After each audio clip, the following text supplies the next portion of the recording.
उत्तर प्रदेश में होने वाला है बंगाल वाला खेला।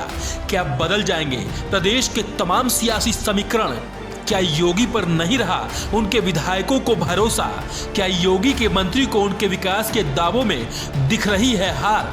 जो पार्टी अपने आप को तथाकथित विश्व की सबसे बड़ी पार्टी कहती है, सबसे ज्यादा जनाधार वाली पार्टी कहती हो, क्या उस पार्टी पर से उन्हीं के नेताओं का भरोसा उठ गया है? ये ऐसे सवाल हैं जो पिछले दिनों उत्तर प्रदेश के सियासी गलियारों में तैर रही है।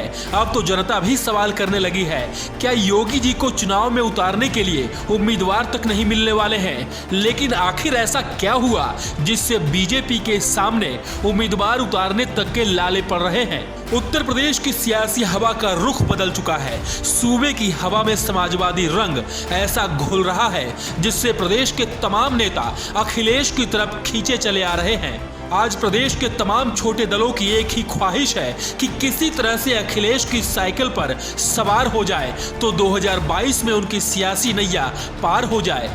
यही वजह है कि तमाम दलों के नेताओं में अखिलेश की साइकिल पर सवार होने की होड़ सी लग गई है, फिर चाहे वो किसी भी दल के क्यों ना हो।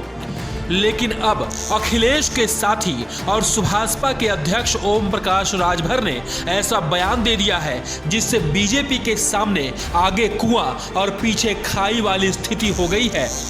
दरअसल प्रदेश में अभी चुनाव की घोषणा हुई नहीं है, लेकिन जिस तरह से प्रदेश की जनता का अखिलेश यादव को साथ मिल रहा है, जिस तरह का अपार समर्थन समाजवादी पार्टी को मिल रहा है, उससे तमाम दलों के सामने एक राजनीतिक संकट छा गई है।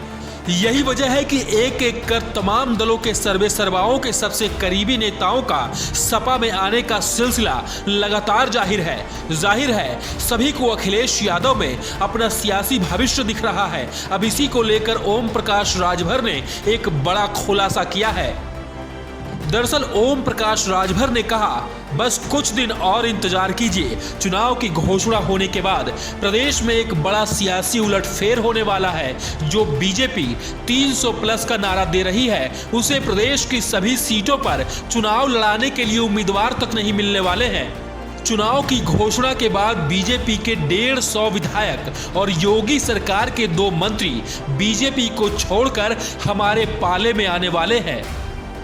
वैसे तो चुनाव से पहले नेताओं का दल बदलना कोई नई बात नहीं है, ये परंपरा हमेशा से चली आ रही है। लेकिन ओम प्रकाश राजभर के बयान को अगर देखें तो वो काफी हद तक सही लगता है। इसके पीछे वजह है, दरअसल उत्तर प्रदेश चुनाव को लेकर बीजेपी को जिस तरह से जनता की ओर से फीडबैक मिल रहा है, उसने बीजेपी नेताओं के होश उड़ा दिए हैं। कहा जा रहा है कि बीजेपी अपने मौजूदा आधा विधायकों के टिकट काट सकती है।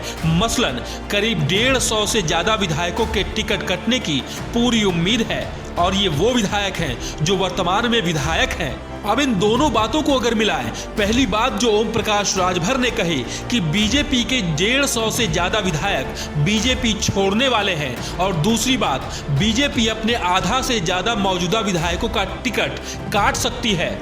इन दोनों बातों को अगर जोड़कर देखें तो कहीं ना कहीं ओम प्रकाश राजभर की भविष्यवाणी सही लगती है, और अगर ऐसा होता है तो चुनाव से पहले बीजेपी की हार सुनिश्चित हो जाएगी। बहरहाल ये तमाम सवाल अभी भविष्य के गर्भ में है, लेकिन इसकी सुगबुगाहट ने अभी से बेचैनी बढ़ा दी है। बीजेपी को ये लगने लगा है कि अगर ऐसा हुआ तो प्रदेश में पहले ही बीजेपी हार जाएगी, और अगर 2022 में बीजेपी के हाथ से उत्तर प्रदेश की सत्ता गई तो इसका असर आगामी 2024 के चुनाव पर पड़ेगा।